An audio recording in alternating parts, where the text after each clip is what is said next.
Hello students, I am Professor Chirag Suthar. તો આગળના લેક્ચરમાં આપણે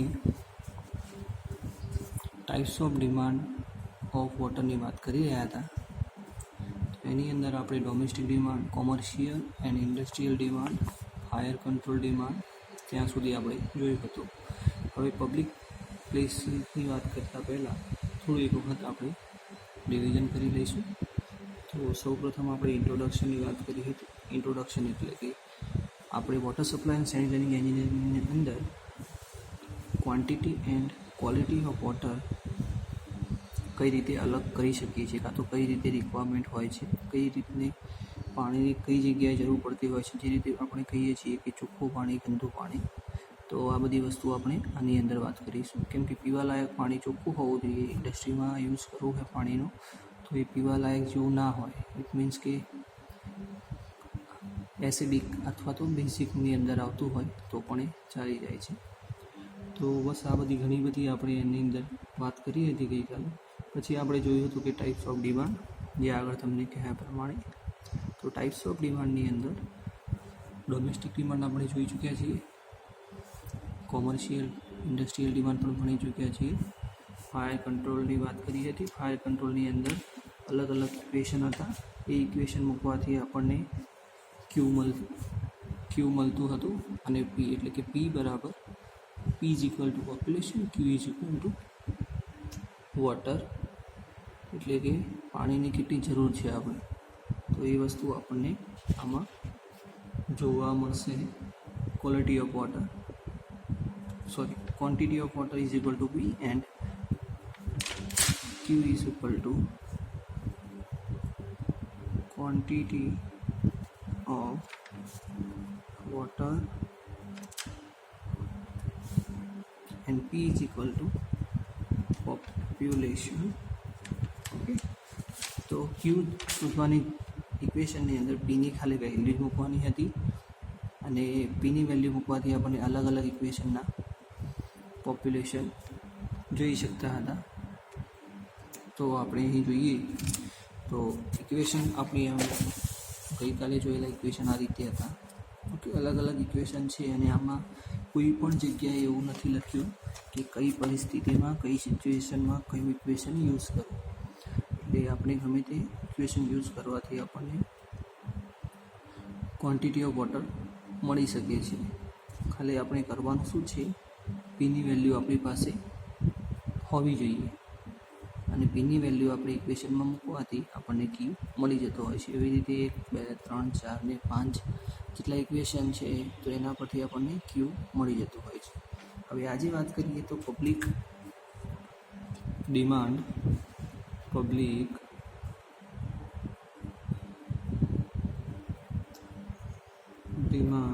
ઓકે, અથવા તો પબ્લિક પ્લેસીસ ડિમાન્ડ પણ આપણે એને લખી શકીએ છીએ.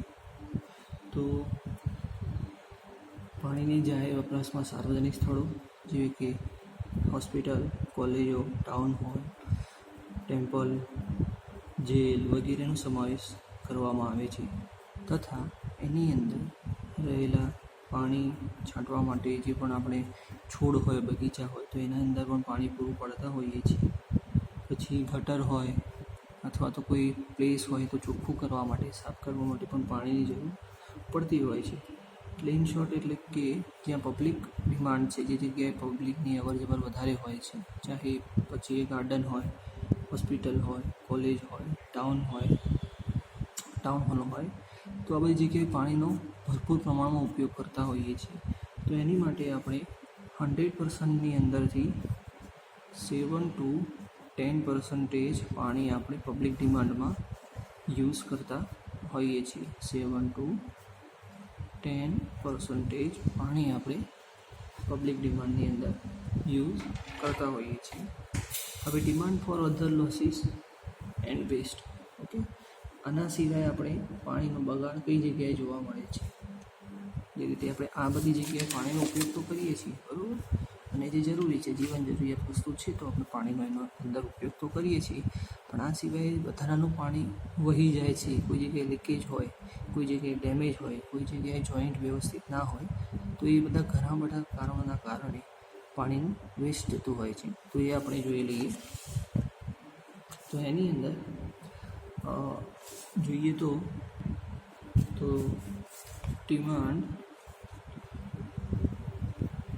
Demand for other losses and waste અથવા તો વેસ્ટેજ. ઓકે, આની અંદર આપણે જોઈશું કે આપણે જોઈ નથી શકતા પણ કઈ જગ્યાએ પાણીનો વ્યય થાય છે. જે રીતે કે ઘરની અંદર કાં તો કોઈ જગ્યાએ નળ ઓપન હોય, ચાલુ રહી ગયો હોય તો આપણે એને બંધ કરીએ છીએ, પણ ઘણી જગ્યાએ એવું હોય છે કે આપણને ખબર પણ નથી હોતી અને પાણીનો વ્યય થતો હોય છે.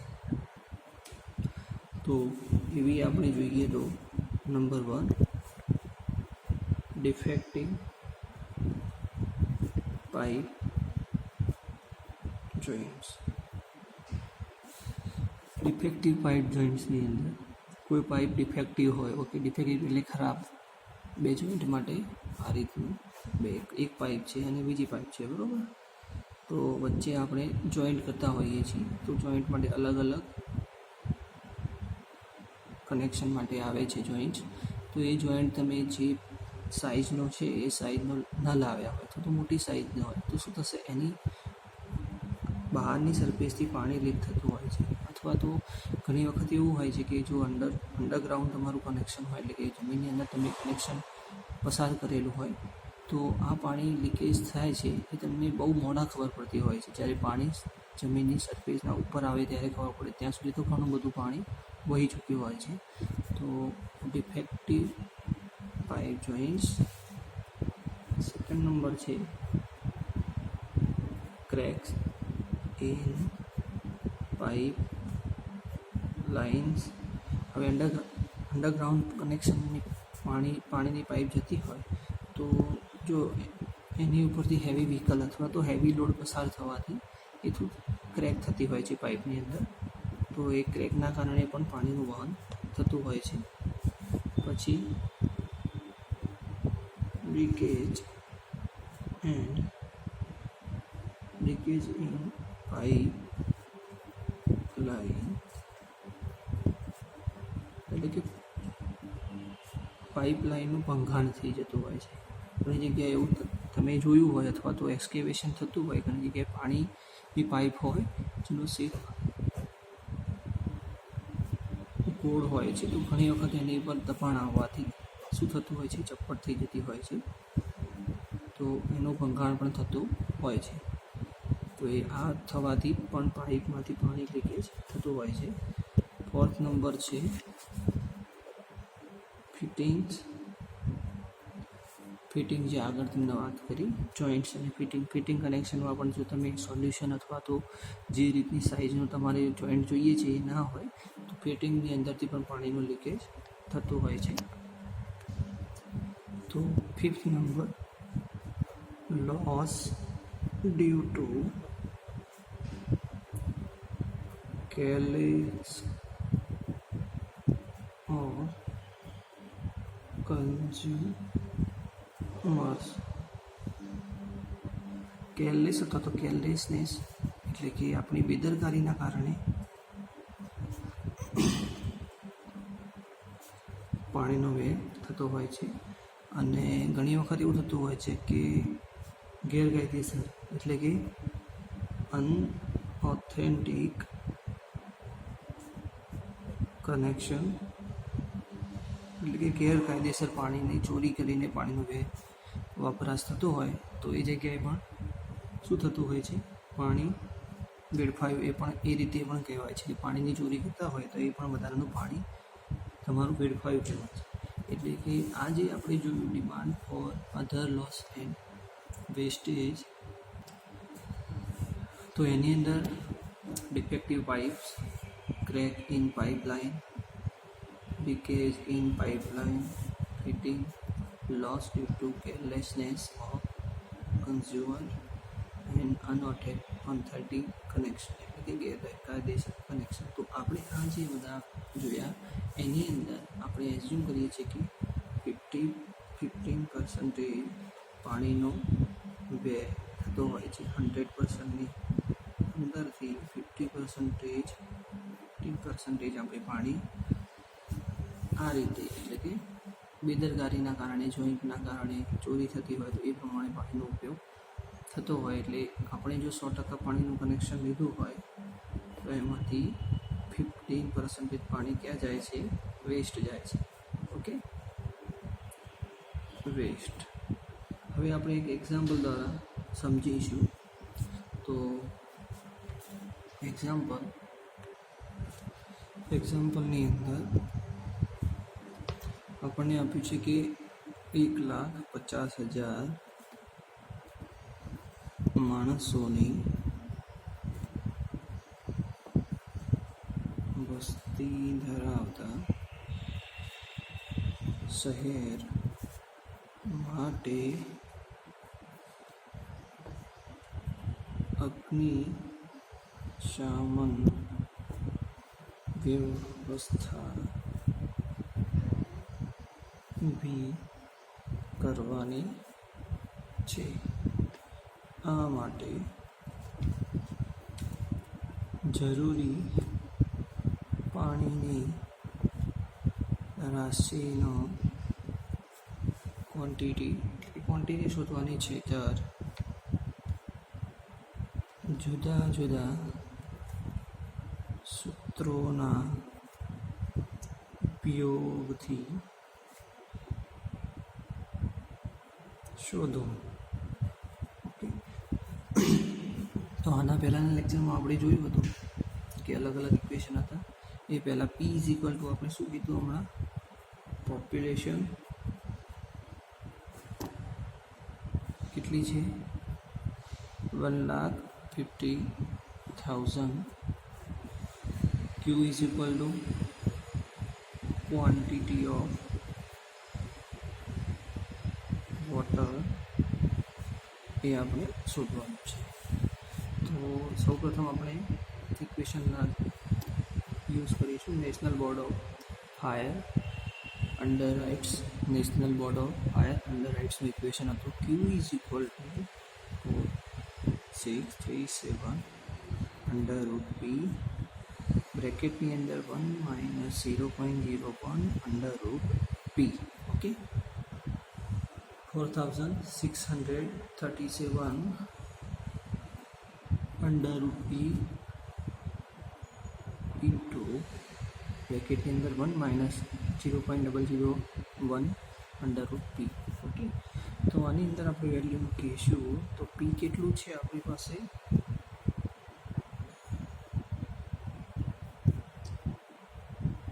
150.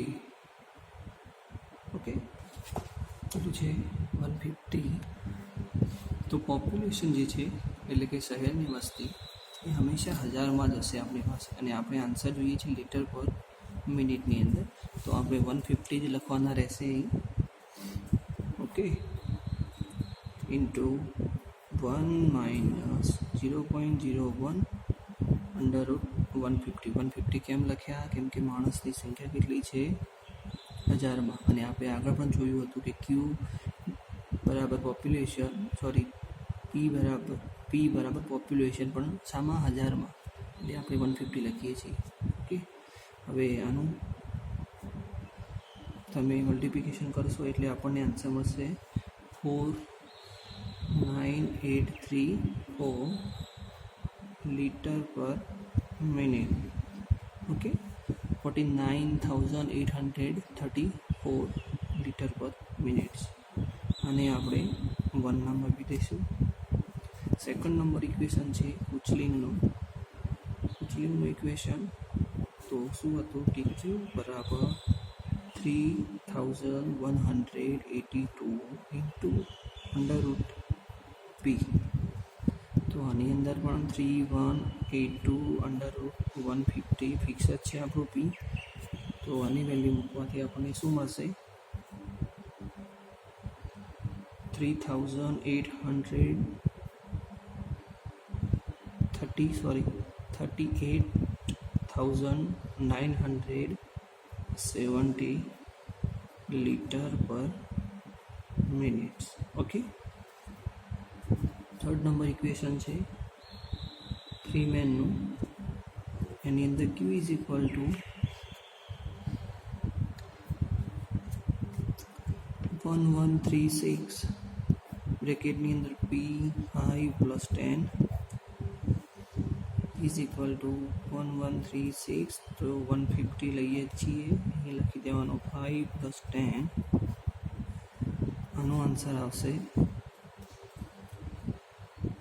45,440 લીટર પર મિનિટ. ઓકે. અને ફોર્થ નંબર ઇક્વેશન રહેશે બૂસ્ટરનું ઇક્વેશન, જે હતું Q is equal to 5663 under route P, 5663 under route P 150 is equal to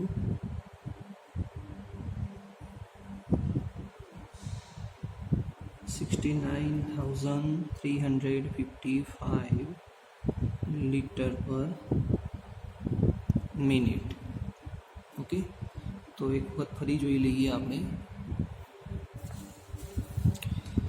આપણી પાસે એક એક્ઝામ્પલ તરીકે 1,50,000 માણસની વસ્તી ધરાવતા શહેર માટે અગ્નિશામક વ્યવસ્થા ઊભી કરવા માટે નીચે અલગ અલગ ઇક્વેશનમાં આપણે એની વેલ્યુ મૂકીશું.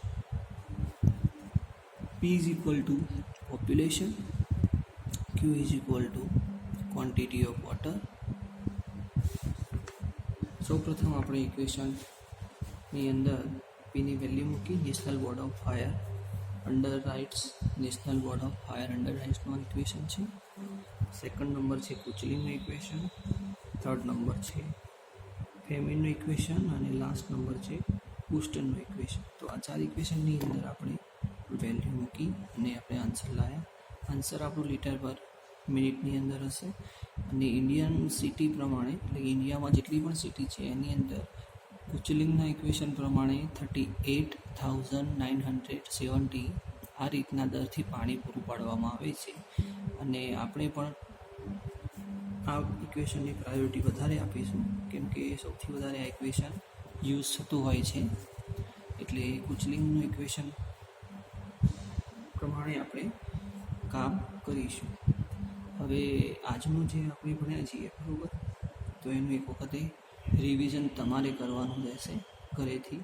જો ખબર ના પડે તો તમે મને વોટ્સઅપની અંદર ક્વેશ્ચન પણ કરી શકો છો.